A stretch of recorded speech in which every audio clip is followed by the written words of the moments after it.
sir. That's my dad just getting back from work. He's a civil servant with the finance ministry. Every day, he comes back home unhappy, complaining about the poor state of his office and lack of transparency and accountability in the civil service. I am going to Alaghodaro. Okay, Dad. Alaghodaro. That's our landlord. We've been in tenants for over 30 years. I wish there was affordable housing available. I just wish. And after all the hard work, I wish my parents can finally know how it feels to be landlords. No, you're wrong, Desmond. 2 times 5 is 9. That's an evidence of the cost of our basic education system and the inadequacies of our public school charter. And after all this, you still wonder why youths are constantly migrating irregularly? You still wonder, knowing all the risk involved, you still rather die on their way to some foreign country than be alive in this hell called a state.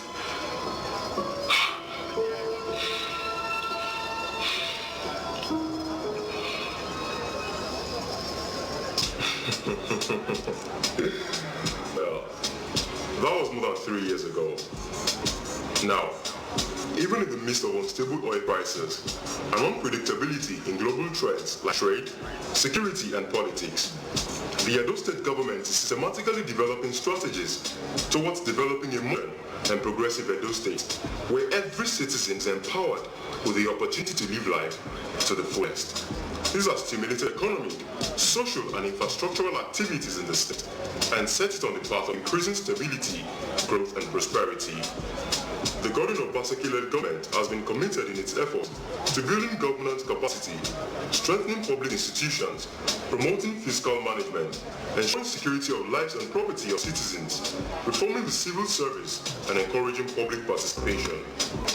Lately, that comes home talking more positively because he believes that soon, the civil service will have a more positive work environment that enhances productivity and boosts workers' morale with the construction of the Edo State Secretariat Complex, Block C, Block D, and the Treasury House. He tells me about the place has been abandoned since the time of Samuel Ogbemudia and became a dwelling place for criminals and drug addicts. But now, it has been transformed to a modern world-class edifice. In the same way, the Edo State government constructed and donated an industrial court complex to National Industrial Court of Nigeria, the second state in Nigeria after Rivers State to achieve this feat. Other projects undertaken by the government include the Judges' Quarters, the new High Court building, the Edo State Traffic Management New Office, the Edo State Development Property Authority, the Observer newspaper, the Edo State GIS, the Edo House Abuja, and many more. Surprisingly, all those complaints about inefficiency and poor management of the state financial resources have come to an end. The government put in place measures that have ensured better transparency and accountability in the use of our resources. I recall that only a few years ago, the Edo State Task Administration was a mess, with the process mostly controlled by TAP.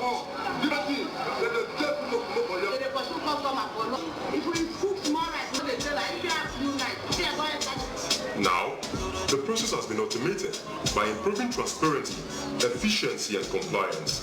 This has resulted in an increase in the IGR of state, which allows the government to do more for the people. This is the new and revamped ESMA, born out of the government desire to ensure proper direction, control and supervision of all vehicular and pedestrian traffic, made up of trained men and women who are civil, better equipped and operate within the ambit of the law. The government also considers the security of lives and property of citizens as a matter of paramount importance. The Edo Safe City project was introduced to train some of the top police officers in the state on modern combat techniques. And a new security architecture for the state was launched in 2018, tagged Operation White by Zigan, with state-of-the-art security information management system to combat crime using modern techniques and methods. This is because we all know that without security, investors are more likely to be discouraged from investing in Edo State. Edo State, under Governor Godwin Obaseki, in view of improving economic prosperity, has implemented various programs to balance the current and future needs of citizens. The question he asked, however, was, can any meaningful development happen in a state without regular power supply? And my people, the people of Edo State, know that this exists. So they know that there's power here. So how do I explain to them why they're in darkness? So whatever it will take to give my people power, we must do. And whoever we feel is a stumbling block, we must give them. I remember watching that on evening news some time ago. And guess what? All that will soon be a thing of the past. First, Edo State enabled the development of an independent power plant known as the Azura Edo Power Plant, with a capacity of 461 megawatts, and also the setting up development of the 55 megawatt Osiomo plant, which is now completed. Here are efforts to provide more electricity for distribution. Within the state, it plans to distribute power generated by the plant to production centers in the state. To ensure regular supply of fertilizer to farmers for more productive agribusiness, the Edo Fertilizer and Chemical Company has been revamped. The 60,000 14 years after it was abandoned, the state is currently promoting community-based on-farm and off-farm management along key agricultural value chains like maize, cassava, oil palm, soybeans, and rice. The Agripreneur program has over 1,880 farmers on over 5,800 hectares of land. The state is cultivating rice in Iguriari, Ogomo, Warake, Agenebode and Ilushi, and cultivating maize at Utubelu and Sobed, and soybeans at Ekoma. 150 hectares is earmarked for oil palm production across 4 local government areas, involving oil palm estate investors, and also community smallholder farmers. The government believes that through agriculture, we can improve the standard of living and create much needed wealth in communities. But this water can be the soil very nice. If you plant something like this, no, this don't do not. See many corn and everything aside, everything when people plant for here. Now so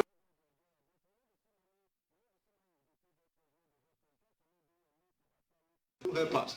So we got surprised this year now, this thing don't happen now. The thing got the fast on our hand. This sound now here, the don't say the country of this one, I can apply all these places for us. So all these places now, because they get happiness and they thank God, say, may God bless these people where they say they want to help the poor farmer this time around. Well, I guess I'll miss having stimulating conversation with Mr. Osarabo, because soon we will be moving to our own home. Have you heard of the Mountain Gardens? It's a state government-backed 1,800 unit housing project, providing affordable housing for its citizens. It features 2 and 3 bedroom flats, villas, bungalows, and terrace homes. And the best part is that we can pay in installments. It is now common for residents to wake up and see the sight of graders and tractors working on either major roads or streets in Edo State. Substantial road projects have been completed across the 18 local government councils in the state. Others are in progress. Many more have been awarded, and this has also improved road transportation in some areas, and also encouraged transportation network companies like Uber and Bolt Taxify to launch businesses in Edo State. This has provided competitive pricing for transportation and created jobs within the state. Our keke safe, they are very safe, because we know the two you pay keke before. Before, if you run keke 3 days, 4 days, you must visit mechanic. You must go see mechanic. But now, you can ride one more, nothing will happen. Like my street now, where I do now, I don't expect say nobody will touch this area before. But I'm surprised to see. That's why the name they give our governor, we can see. In fact, he qualified. Making drinking water available to every citizen is one of government's priority. The habilitation of Uguha Water State to provide potable water to over 500,000 industrial and domestic consumers in Edo Central is underway. Other water projects are ongoing at Igbo Bazua and Udo in Ovia Southwest local government area and Ofunwege in Ovia Northeast and 4 other local government areas in Edo State. Providing quality and affordable healthcare at the grassroots is also one of the paramount objectives of the Godwin Obaseki-led government. Towards achieving this objective, the government is remodeling 200 primary health centers, and over 500 health workers have been trained under the health improvement program so far. The Edo Specialist Hospital has been renovated and equipped and already in operations. Remember my kid brother? That used to be the evidence of the rural educational system. All that has changed.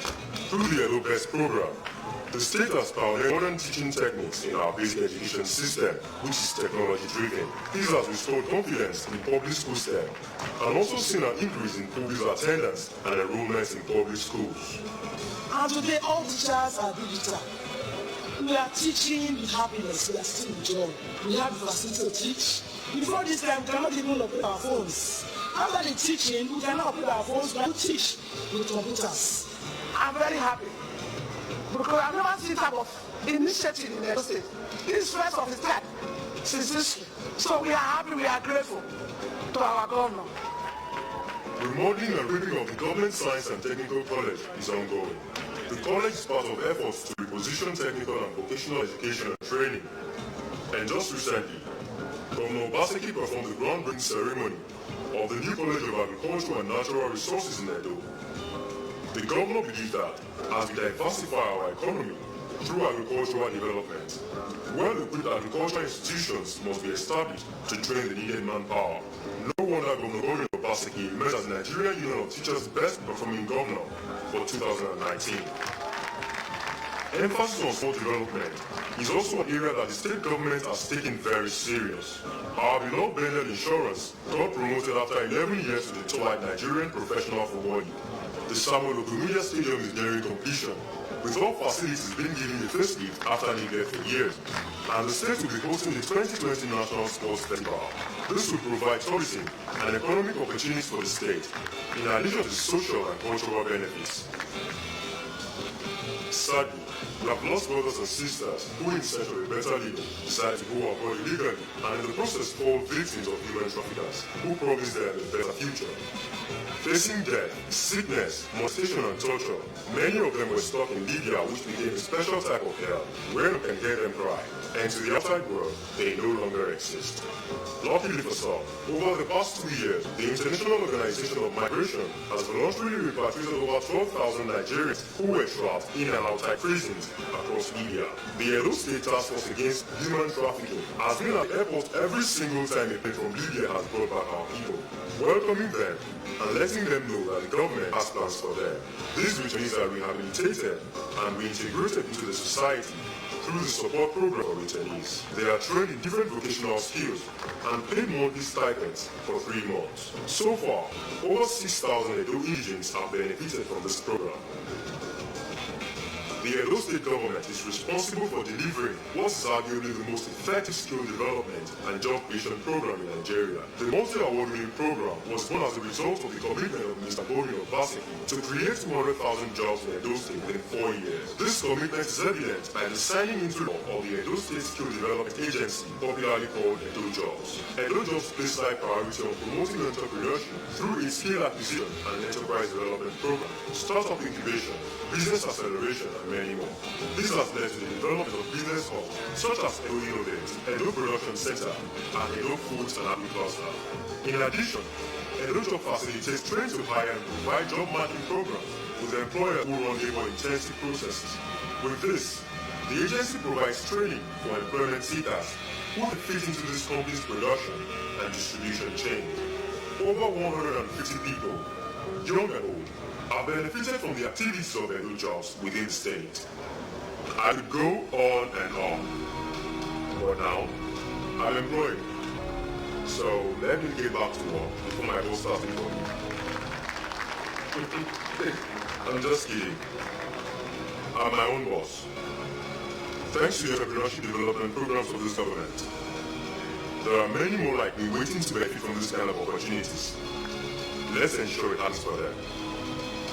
You ask me how? 2020 is close.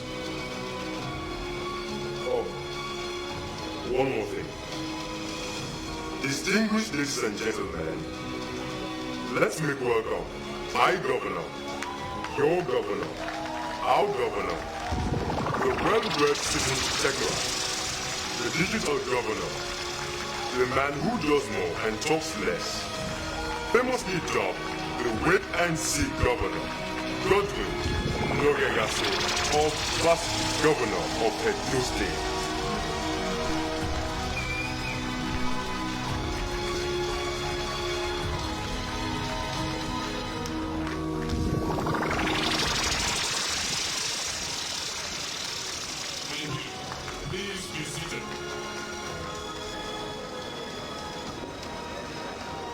Your Excellency, Deputy Governor of Edo State, the Right Honorable Comrade Philip Schreiber and his very amiable wife, Miriam Schreiber, the Speaker, Edo State House of Assembly, our very own Right Honorable Frank Okie, other members of the State Executive Council, members of the Edo State House of Assembly, Your Excellency, the former governor of Edo State and the former national chairman of our great party, the All Progressive Congress, Chief J.E.K. Oyewu. Other members of the Edo State APC Exco, top government functionaries, chairman and members of the local organizing committee of this event, Alaghodaro 2019, most distinguished sponsors. Just looking at the array of sponsors who made this possible, I want to say thank you very much. Captains of industry who have made it here this morning, thank you for taking time out of your busy schedules to be with us. Our distinguished panelists, I see a lot of our friends and brothers and colleagues from industry who most of you flew this morning. I want to thank you and welcome you. His Royal Majesty, the Omonoba Nedu Ukwa Kolokolo, Oba Iwa II Ogidiga, the Oba of Benin, who is ably represented by Chief Eduwe Hato and Chief Odionwe Benowe Oliha, Oba Arato Pereri, other royal fathers who are here present, members of the clergy, distinguished ladies and gentlemen. It is my pleasure to warmly welcome all of you to this third edition of our Alaghodaro Summit.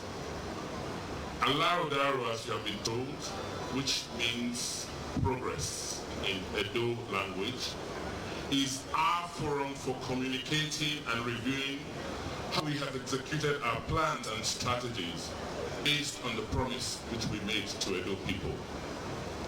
It affords us the opportunity to present our scorecard, take feedback from our stakeholders, and set our priorities for the next phase along our clearly articulated vision for Edo State. The overarching objectives of our government are to lay a clear vision for our state, restore accountability through effective governance process, ensure fiscal responsibility and judicious use of public resources, prioritize the provision of public services while creating a very competitive environment for private investment, both local and foreign, to thrive.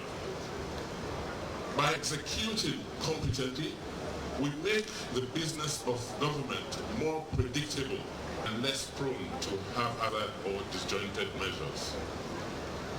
After 3 years in office, we have established credibility, not only with our civil servants, retirees, contractors, and most counterparties, but we have continued to promote reliability in the flow of services and commercial transactions. This is the basic minimum expectation that we have set for ourselves, so that we can build on our fundamental reforms which we embarked upon to transform Edo into a predominantly private sector-driven economy capable of creating jobs, improving the quality of life, and reducing insecurity. Alaghodaro has showcased how we have systematically rolled out and pursued the key thematic pillars on which we promised our transformation of our state. These pillars ensure the foundational platform to anchor the outcomes we seek in the areas of social, economic, and infrastructural development. Mr. Alaghodaro very succinctly described the whole evolution of Alaghodaro from 2017 till date. But let me use this opportunity to just dive deep into some of the specific achievements which our administration has accomplished in the last 3 years. In the area of infrastructural development, given the critical nature of infrastructure in accelerating the pace of development, our policies in infrastructure are aimed at improving the network of urban and rural roads and transportation, access to electricity and water supply, efficiency in the use of land, as well as access to affordable housing. We have built over 150 roads covering more than 200 kilometers in urban and rural communities to facilitate easy movement of goods and people, which have opened up these communities so that businesses can thrive in them. We have passed new laws to regulate water transactions, and amongst many projects, we are completing reticulation of the Uromi water project and Uboha water project, which will be an example of how to utilize private-public partnerships, PPPs, to improve access to safe water in the local government area. We are collaborating with a private investor under the eligible customer policy of NAC to build 55 megawatts solar power project, which will guarantee constant electricity supply to government offices and power over 100 kilometers of street lights in Benin City. With Edo Geographical Information System, we have increased efficiency in land administration and improved public investor confidence through the digitization of land administration, such that from next month, December, we are launching a campaign to issue C of O's in 90 days at a minimum cost of 50,000 naira. In the area of education, so much has been said. And from the video you just watched, we still pride ourselves that even though Edo State has the least number of out-of-school children in Nigeria, we are committed to improving the quality of education for the children of our state. Hence, our efforts in the Edo Basic Education Sector Transformation, which we termed Edo Best. And this program has trained over 10,500 teachers in the most modern teaching techniques, such that over 269,000 school children are now receiving much better quality education than their peers in private schools. We have restored confidence in our public school system as we have moved our educational system from schooling to learning. Our emphasis in Edo now is just not mere schooling, sending children to school, but an emphasis to ensure that the children actually learn while they're in school. We are also emphasizing technical and vocational education. The Government Science and Technical College Benin City, which you saw in the video, has been fully rehabilitated, and it is projected to train about 5,000 students on an annual basis.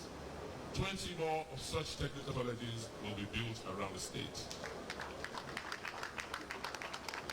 We've taken advantage of the Central Bank of Nigeria's program on agriculture to develop our own Edo State Agripreneur program, with currently over 10,000 hectares of farmland being cultivated across the 3 senatorial districts.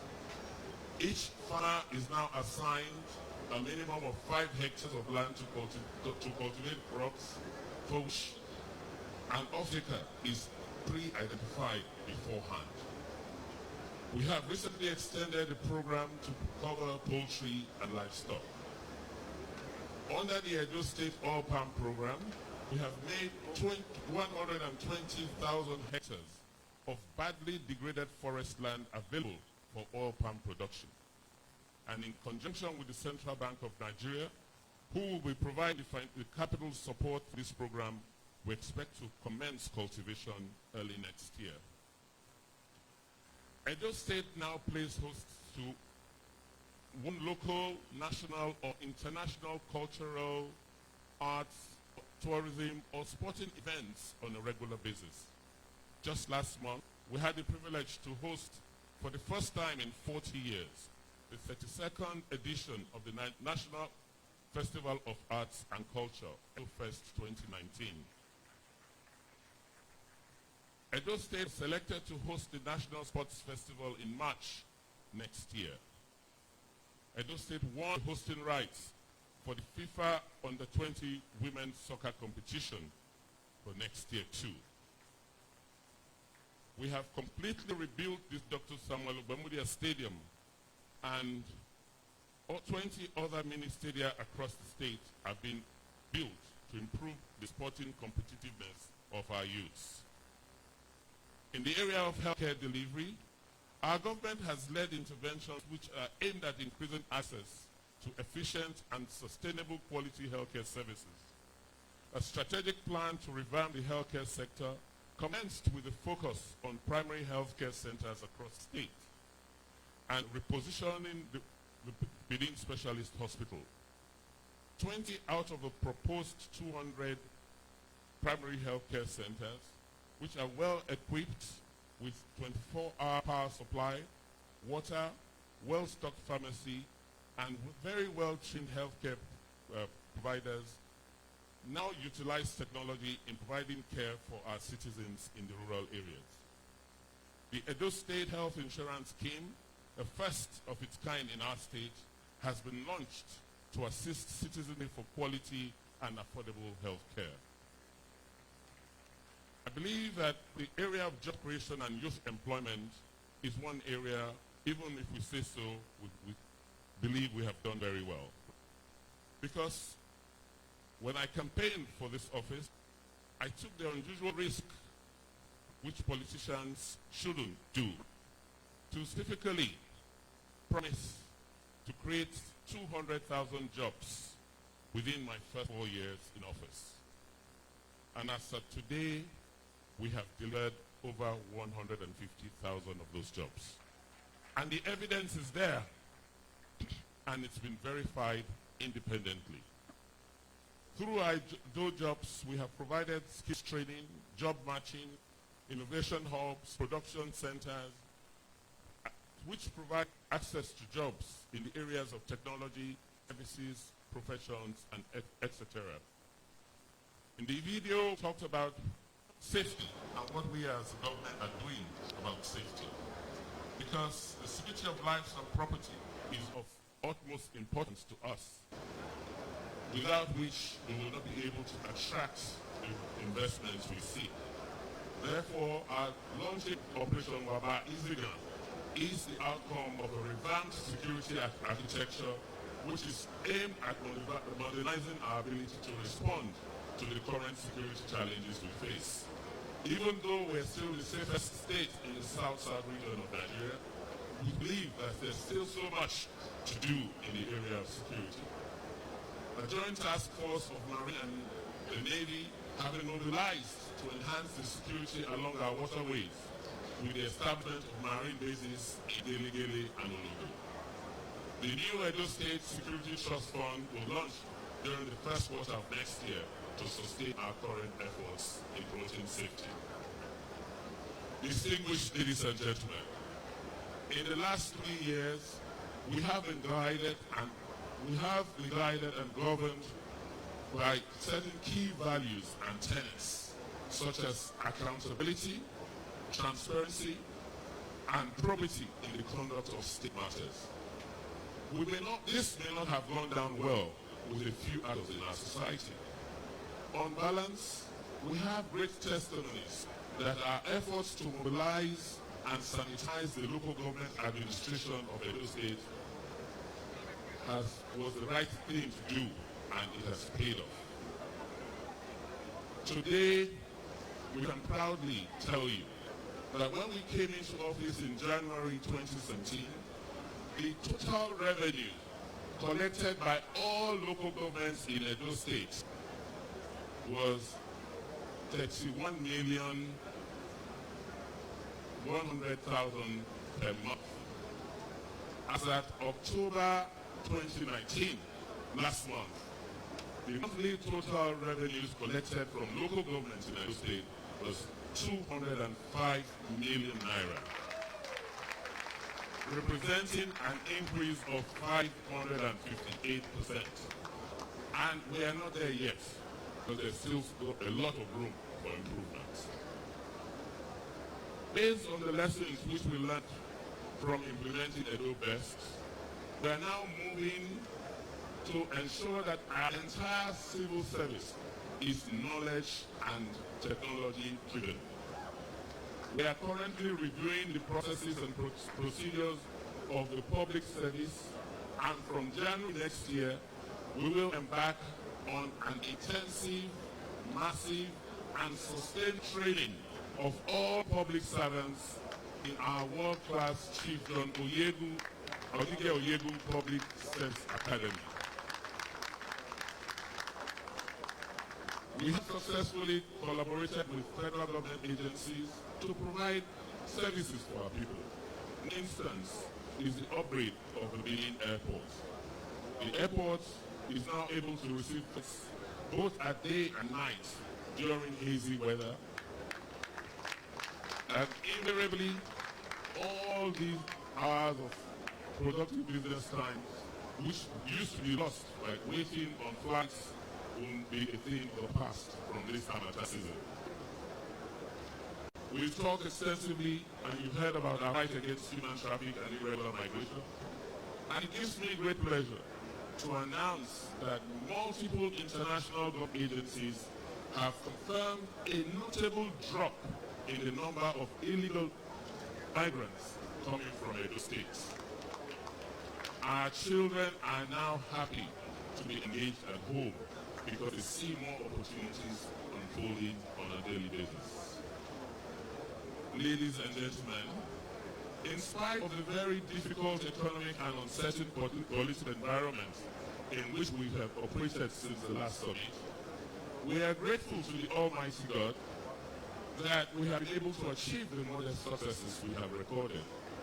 Particularly, we have been able to engender hope in the youth of Edo State by showing them opportunity for jobs and pathways to successful and fulfilling lives. We have been able to curb human trafficking and create sustainable private sector job opportunities. We are moving our children from schooling to learning, and we are giving them employability skills.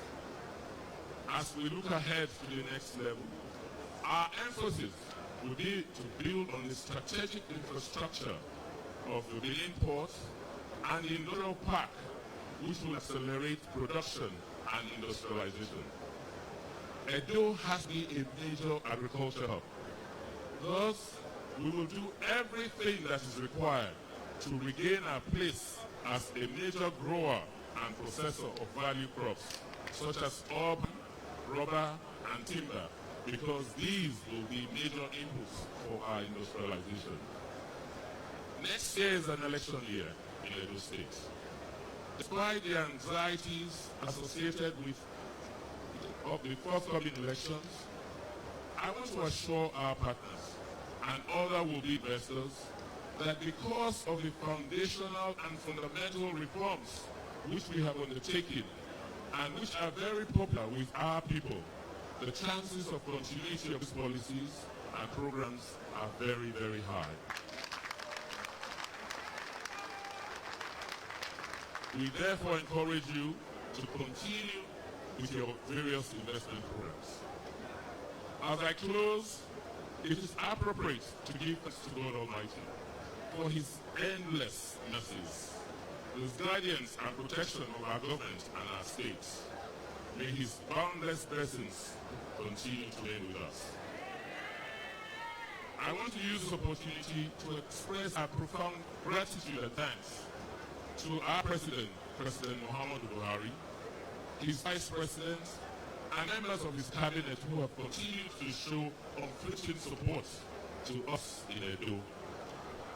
I want to express my deep thanks and gratitude to our father, His Royal Majesty, the Oba Nedo Ukwa Kolokolo, the Oba of Benin, Oba Iware II, Oba Atokwe, for his support, for identifying with our programs and his efforts, our efforts to reposition our state. A similar thanks go to all our traditional rulers. Many of them are here with us this morning because they have continued to pray for us and maintain peace and stability in various local governments in the state. Our religious leaders have been exceptional. 2 days ago, the Christian Association of Nigeria held a special Thanksgiving service to mark our 3rd year in office. And for those of you who were there, you will acknowledge that it was awesome. Finally, I want to thank the members of the Edo State House of Assembly for the enormous amount of work you are doing. It's like a plane flying with one engine, but by the grace of God, we'll resolve the issues soon. The various associations and unions, community leaders who have been of immense support to us, I want to express the gratitude of the government and people of those states. Our party, the All Progressive Congress, and members of the opposition parties and states, our friends from all over the world, I want to say thank you very much for helping us rebuild our state and assisting us to take our state to the next level. Thank you very much. God bless Nigeria. God bless Edo State. Ladies and gentlemen, a round of applause. Can we keep the applause loud and deep and something that let us rise and acknowledge our governor. Wake and see. You sleep, the next morning something has happened. Thank you so much. We appreciate you. And Edo State is indeed very lucky, like some people say, a technocrat who has seen it all, but also has attracted a lot of investments to this area. We thank you, Your Excellency, Godwin Obaseki. As you take your seat, can we keep the applause going? Thank you very much. Thank you very much. We don't want to waste much of your time anymore, so I'd like to invite our keynote speaker, who has come away from Moscow. The keynote presentation is going to be made by Mr. Chris Tan. Mr. Chris Tan is the Managing Director of BFR Institute, LLC, an institute in Moscow, Russia, but he's also the Executive Vice President and partner with Permano Associates in Kuala Lumpur, Malaysia. You know how it is said that Nigeria gave Malaysia palm oil. I'm sure it came from Edo State, palm fruits. And he gave us oil. And to see what they've done, we'll be hearing from him. He's back to the home of palm fruits. Mr. Christian, the floor is yours. A round of applause, please, for him. Thank you very much. Brothers and sisters, all protocols observed. We are 1 hour behind time. We got to get this thing moving because the theme of our event today is about talking less and doing more. Okay? Now, the event just now involving the blackouts triggered me to remind all of us about the wisdom of starting all our events with an appeal to the Supreme Being to help us get where we're going. Because a wise woman reminded me this morning when I moved in, the path to hell is paved with good intentions. Getting to the destination is not about planning. Everyone has plans. The path to the objective is in executing the plan, regardless of all the obstructions and the disruptions and the unplanned events that might happen along the way. For example, just what happened earlier this morning. The fact that I am speaking to you and not my colleague and boss Idris is also a bit of divine intervention. As the Madam MC mentioned, I am here to return the favor that Nigeria gave us in terms of our palm oil economy. And I personally am very connected to your nation because, and especially to the APC administration. I spoke at the very first APC policy dialogue in 2015 at the Transcorp Hilton in Abuja, just right after you won your elections. And I'm so happy that I'm able to continue my contribution. Right? So that's by way of introduction. Now, as I said, let's get going. Why am I here all the way from Moscow? Which direction should I point the clicker, by the way? Here?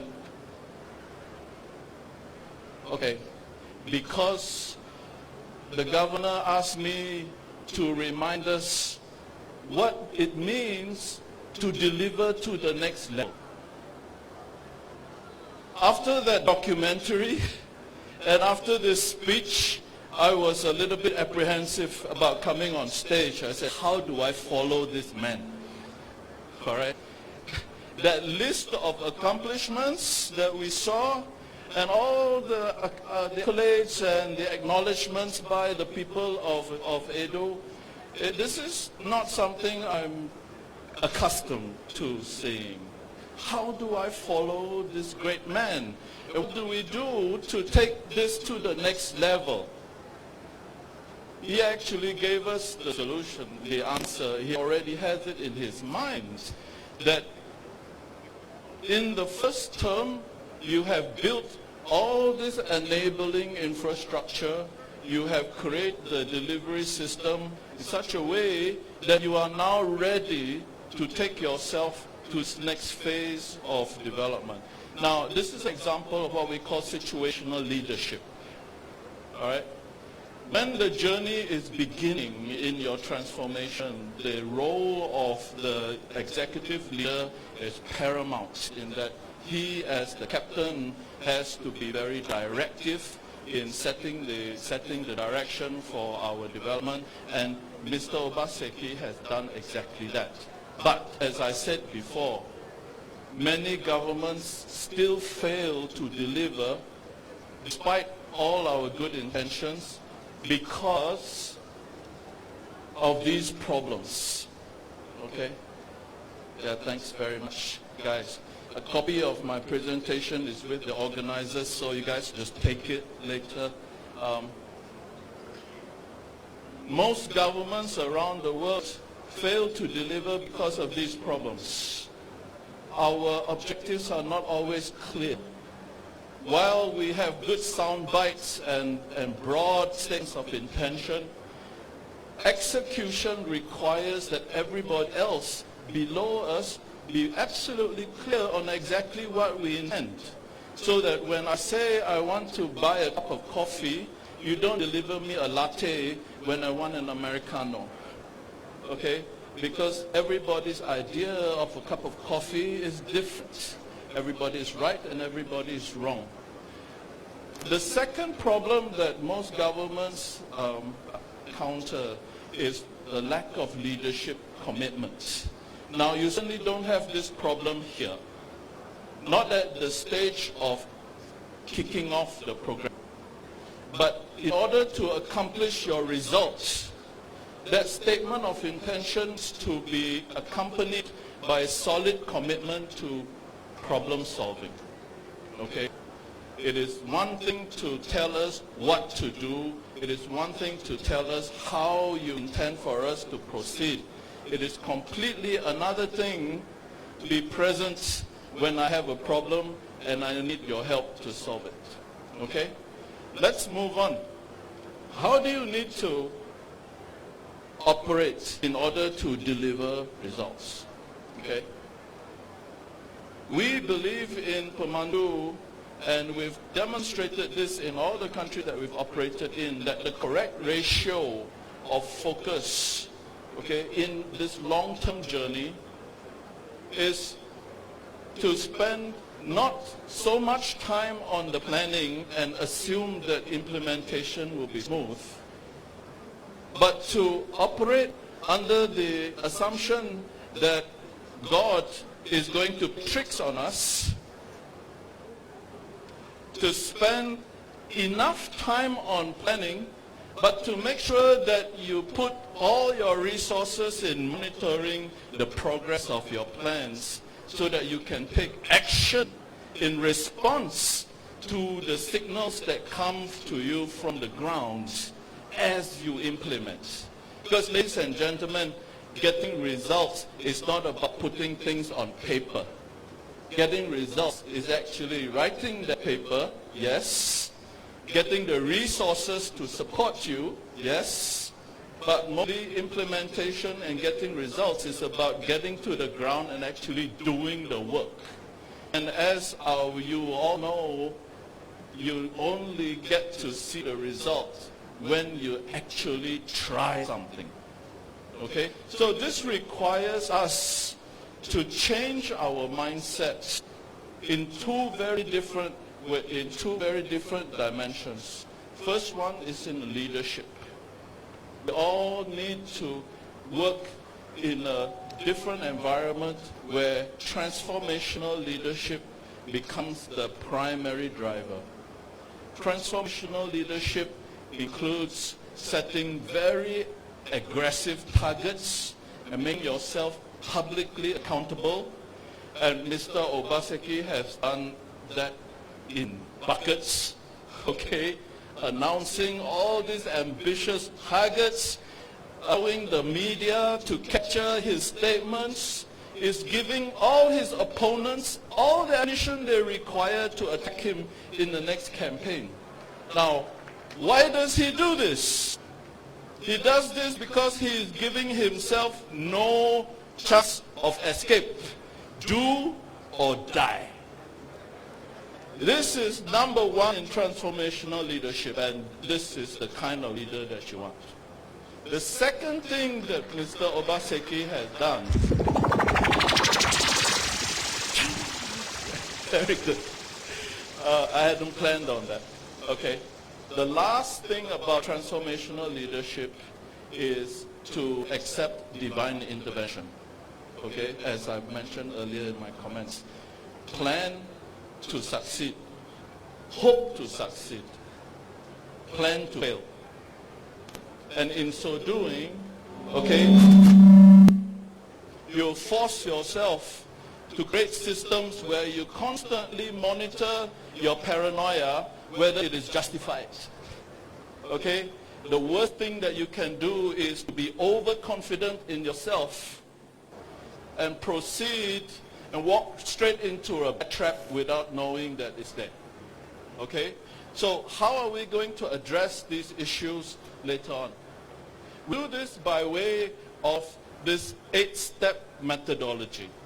Let me talk about what the 8-step methodology really means. Okay? It is two categories of activities. One involving the planning phase, which I told you earlier, should only take 10% of your total time investment, and steps 5 to 8 on the implementation. The first stage, the first step in the 8-step methodology is to get consensus on your strategic priorities. Now is not the time for the members of the administration to be quibbling over whose portfolio is more important than the other person's. Okay? We are now working to deliver a vision to the state. And the vision to the state is higher than your respective departmental ambitions. Okay? The reason you have to spend time, okay, to make sure that you force a consensus among the administration about your key priorities is because of the budget. There is always going to be a finite budget physically, fiscally, human capital, infrastructure. Everybody is going to be competing for the same resource. But everybody needs to agree on which of the projects are most important to Edo, not to your departments. Okay? Once you have accomplished this, then you will be able to do step number 2, which is to go into the labs. Okay? The lab is how countries like Malaysia managed to secure $406 billion in private capital investment in a period of 8 weeks back in 2010. Okay? The lab is something that the governor intends to do here in Edo shortly to enable the private sector and the public sector to come together to agree on their roles in driving the vision to the next level. Okay? Now, why is it important to do in the method that we've done it in other countries? That's because we found that when you have those quid pro quo discussions between the public and private sectors, but in a highly transparent manner, decisions get done most quickly. Okay? There's no need for private negotiations. There's no need for people to secure private meetings with cousins of brothers-in-law of so-and-so of this department, etc., etc. We do these labs to drive the problem solving so that the private investors shorten their time to money. Okay? I will show you examples of how this has been done in many countries and the results that were achieved. Okay? In Malaysia, as I mentioned earlier, when we did this in 2010, the labs that we conducted involved 250 companies, 500 representatives altogether, and by the end of 8 weeks, we had mobilized $406 billion in private capital investment. Okay? And altogether, those companies committed to create 3.3 million additional jobs. In Oman, we did the same. In Nigeria, in Abuja last year, we conducted the same lab with the Ministry of National Budget and Planning to drive the ERGP. Similarly, over 6 weeks,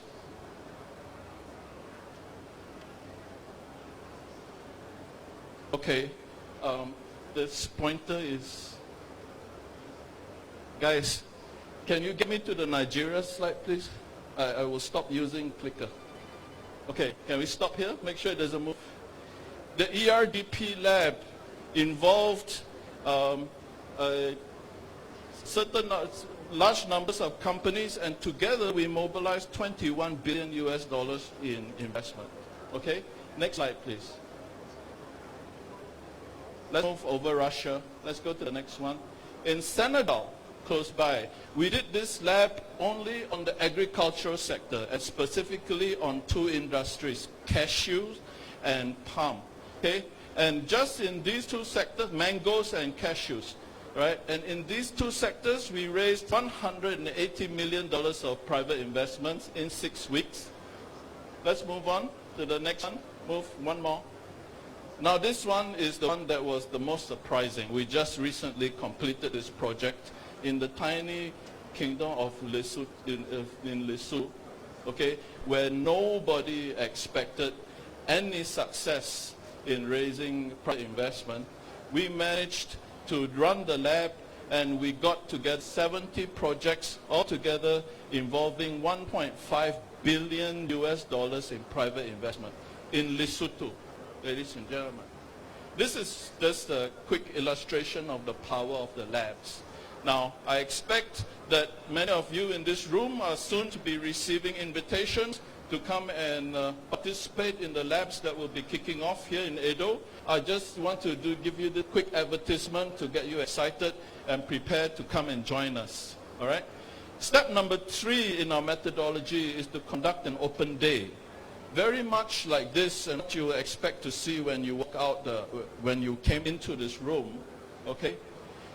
We make sure that the government is committed, okay, by sharing the plans that we make, right, with the general public, so that everybody knows what the government is planning to do, and that everybody has the opportunity to give feedback, and everybody has the opportunity to offer, criticism, right? In Malaysia, when we did our open days, thousands of people came, okay, to offer their feedback to the government about what we can do. We did this in Tanzania in 2013 with President Kikwete, in Oman, please, in Russia, okay. In Nigeria, we did the same in Abuja. Let's move on, okay. But most of all, in the countries that we run the labs in, after the conclusion of the open day, we write these things down. This is something that I don't need to remind this government to do, because your plans are already well written down. We do this, okay, in order to make the government completely pregnant. As I mentioned earlier in my opening remarks, no government has an obligation to tell the citizens what they intend to do in detail. Many governments hide behind a shroud of secrecy. They use the Official Secrets Act. They use all kinds of legislation to try to give themselves some room to maneuver, just in case we are not able to do what we said we were going to do. But the governments we found who are successful in driving their transformations are those that do the exact opposite. They publish their plans. They make their plans totally visible and transparent to the citizens, so that the citizens can do two things. They will hold you accountable, and that will force you and your administration to deliver or lose their votes. And the second thing, it forces you, the new leadership, if new leadership emerges in any part of your administration, it forces the new leadership to maintain some form of continuity of those programs, because these are the very same programs that went through the open day just a few months ago, and the citizens are all excited about it. So if a new leader emerges and attempts to change those plans and slow down our progress, he or she better have a damn good reason why. Okay? This is how we ensure continuity in the program. Now, ladies and gentlemen, this is the easy part. Steps 1 through 4 is just about planning. It's just about getting your things down in writing. It's about making yourself committed. But no result is going to be delivered unless you go into steps 5 through 8. The first thing to do is to make all your ministers committed by way of giving them clear KPIs and targets. Okay? And these targets must be associated directly with the commitments that you made in the labs. Okay? A lot of people are used to playing the KPI game. When we write our own KPIs and our own targets, they're not always related to what the administration is trying to accomplish. We usually write KPIs to give ourselves a chance of success, but without always taking into consideration what the nation requires. So you need to start doing KPIs. And more importantly, step number 6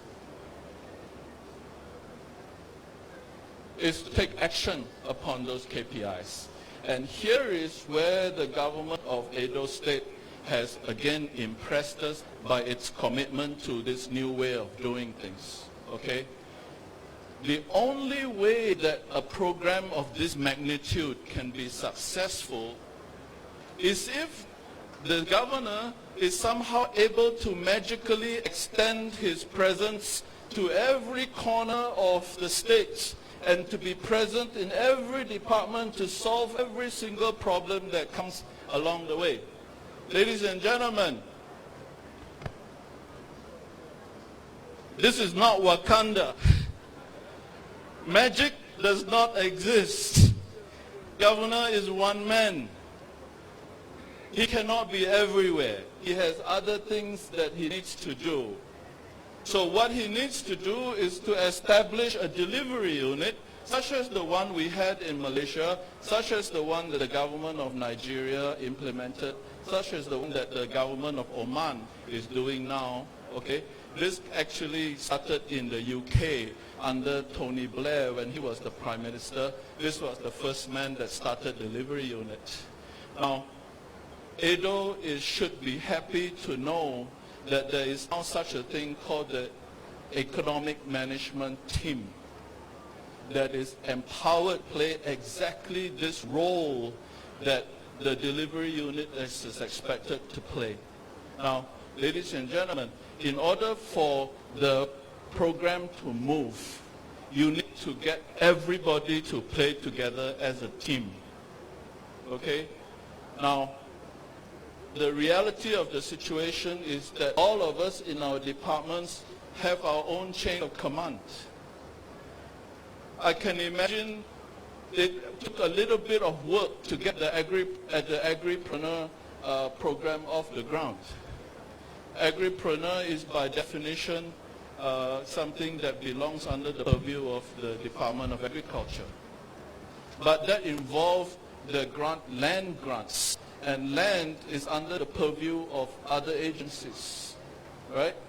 Now, in order for these agencies to work together, they need to facilitate it by people who are neutral and who represent the very top levels of government, who will be able to provide direction, okay, and facilitation in the problem solving. So I'm very glad that the government of Edo State has started this process, and we are very happy to give our assistance to get this going. Next one, please. Number 7.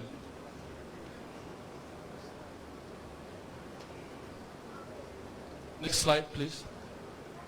Okay. So problem solving is an example, is one of the primary reasons for existence of the delivery unit. Okay. And this is an example of how problem solving was accomplished in Malaysia, okay, where, you know, issues are at first owned by the owner of the initiative. If they are not resolved, you know, they are taken up to the ministerial level, and if that problem even exceeds the authority of the minister, then it gets escalated to the level of the president, the prime minister, the governor, by way of the delivery unit, okay?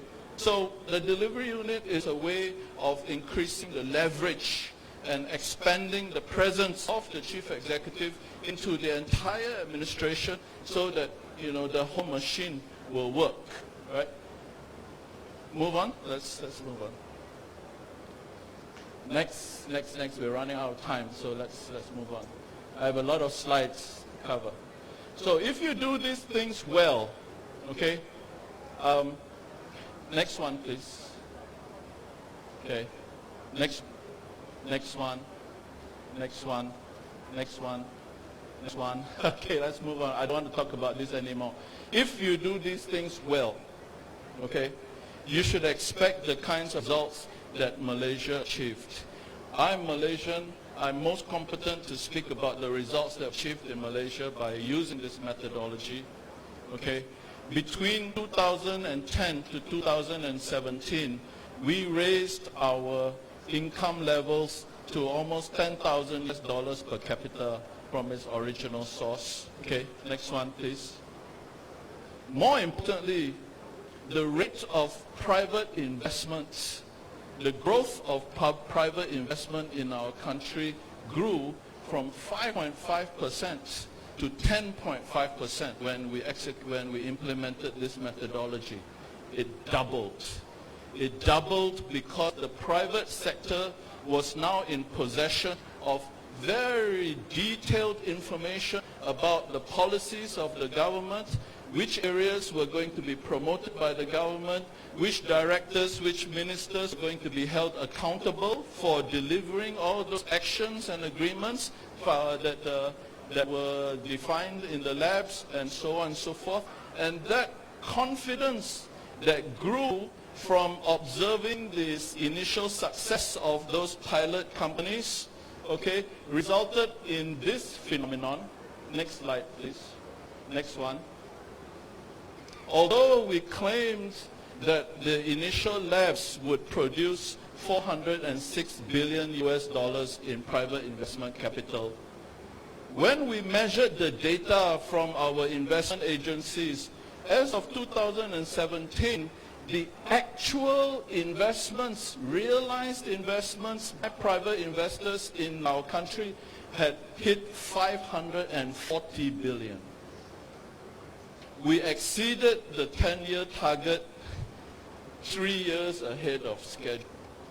And that was a result of what we call recursive implementation that you get from employing this methodology. What is an example of recursive implementation? Recursive implementation is the process of transforming your system by way of making small changes in your system